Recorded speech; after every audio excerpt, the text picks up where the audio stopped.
Selam dostlar. Bugün bizde video sabahımızda Adobe Premiere Pro'nun kilini alıştıramiz. Birolarını ағылшынша аңғайда, біреуге орысша. Ол үшін біз Ctrl F12 батырмасын басамыз.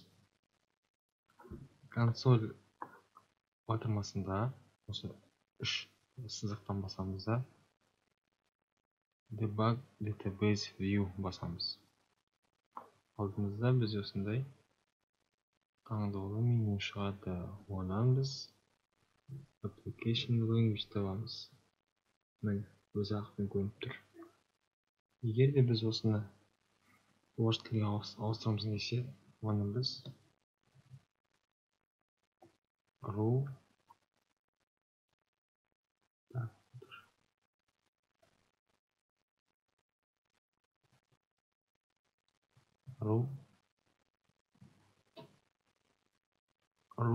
осылай өзгерткенімізді жабамыз.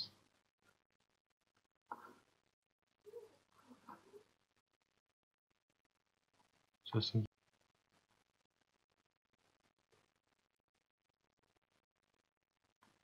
көріп тұрғандай бізде консоль және бүкілі орыс тіліне ауысты.